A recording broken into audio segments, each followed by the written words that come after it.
It's space weather!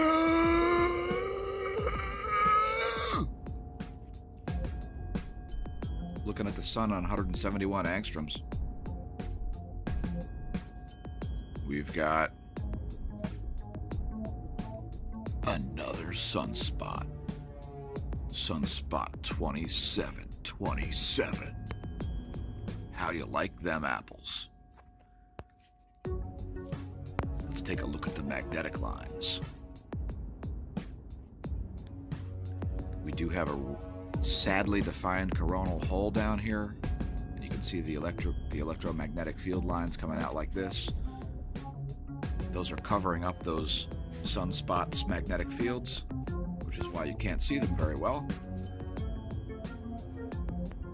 Take a look at it in 304 angstroms.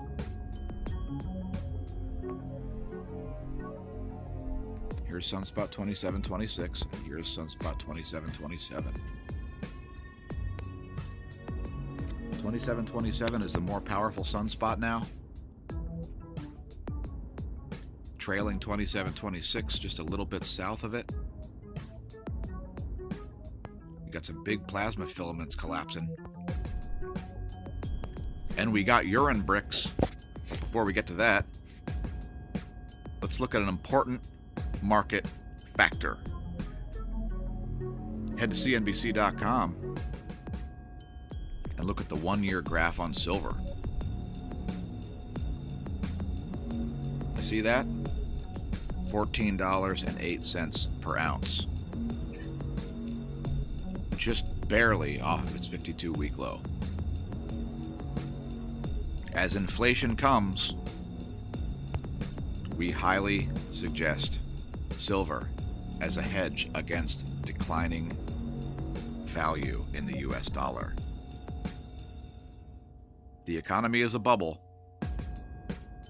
Buy some silver before it bursts, because when it does, it's going back up to 20 bucks an ounce. Here's a location of your planets, and I'm talking right now.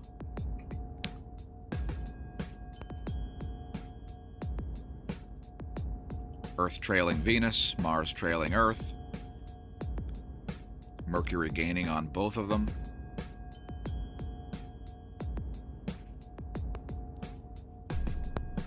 Let's look at spaceweathernews.com for the in-depth data.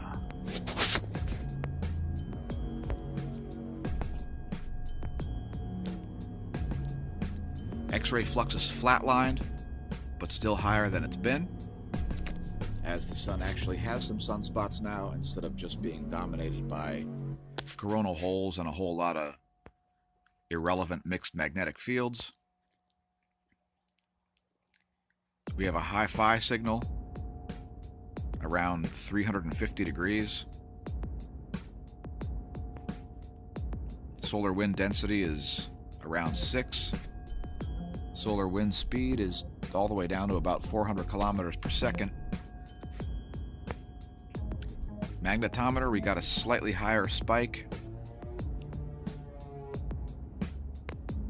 And the KP index is down to 0. The average over the last day is about 0.5, so it's a very low KP index.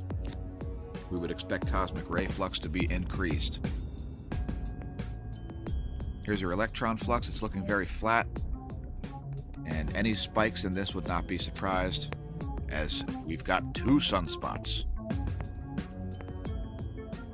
Here's your F2 ionosphere layer. It's looking quite discharged, so we would look for that to charge up throughout the day. Aurora forecast, it's very weak. Here's your solar cycles, your electron fluence, etc.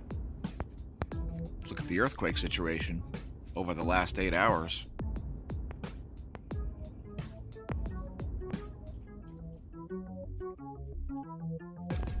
So we got another 5.2 off of Svalbard, so east of Greenland. Pretty rare spot for earthquakes. Greece is getting hit just constantly every day with the mid 4.6.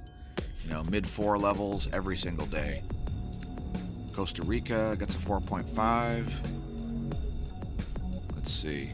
That's actually one quake in Indonesia there, 4.7, probably reported by 2 different agencies. 4.4 in Costa Rica. A 4.5 in India, that's pretty rare. 4.8 in Guam, that's pretty rare. 4.0 in Mexico, 4.1 in Chile. That one's at depth, so we'd be expecting a 4.4 or so at the surface around that area. Russia 4.4, Costa Rica 4.6. So no major quakes in the mid 5 to 6 range. Take a look at Solar Ham as they put the magnetogram on their homepage, and we like it. There you can see the magnetic field associated with the 2 sunspots. 2727 is looking pretty concentrated, and there is a little bit of mixing. And there you can see the umbra of 2727. And the associated sunspots much bigger and more powerful than 2726 at this point, as 2726 has degraded. Take a quick look at the cosmic ray flux as measured in Oulu, Finland. You can see the last few days here we've had some increases, some spikes in the cosmic ray flux. No real surprise there, as the KP index has been very low. Looking at Antarctica, and we see about the same thing, this drop off right here.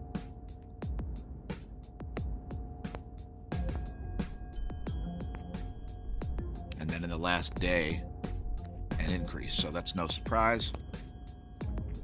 For those of you who like following Cygnus X3, here's the data for Cygnus X3. You can see about, let's see, what is that? About 10 days ago, we had a complete lull in activity, which is, with respect to this object, or, you know, binary exotic star system. Usually we experience a lull like this just before we get a big spike like this. So we don't really see a big spike associated with this one. It looks like this one may not have happened. But anyway, links to the scaled map transient analysis for SIG X3, which is our favorite cosmic ray source located in the constellation Cygnus. The brightest star there, called Deneb, the tail of the swan. And now let's look at a ridiculous article on phys.org, because we're always interested in current events. And no, don't send me notifications. It turns out South Africa, in the desperate situation in which they find themselves, have made the world's first human urine brick. Oh, what a great idea. Hey, look at me. I got a brick made of urine. Isn't that great? Now, not to worry, folks, they don't smell. But what's the point? Yeah, good question. Is it efficient? No, it's not. Anyway, we got some scientists in South Africa that are working their butts off using gallons and gallons of urine to make a sustainable alternative to standard clay and concrete bricks, they hope. The prototypes are grown from urine, using a technique somewhat similar to the natural formation of seashells, taking 6 to 8 days to form. So how do seashells form? Through a sedimentation process of their actual cells, which takes years and years. Let's see how efficiently they're doing it at this university in South Africa. Okay, so they mix urine, sand, and bacteria, and then all they gotta do is heat that up to 2,500 degrees Fahrenheit, 1,400 degrees Celsius. So it's practically exactly the same process that a seashell uses, except for the thousands of degrees of heating. Yeah. So, if you weren't thinking of moving to South Africa, maybe this will change your mind. You could get a building made entirely out of bricks of urine. Here's 3 scientists who've been playing with pee for at least months. Let's head back to the sun on 171 angstroms.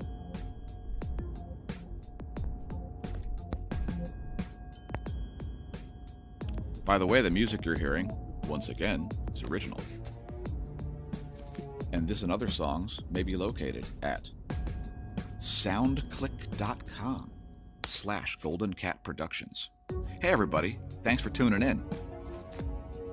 More interesting and entertaining information about the sun and other space weather, and other interesting science subjects, such as bricks made of urine, or maybe framing materials, maybe 2x4s made out of poop. Who knows what we could find next?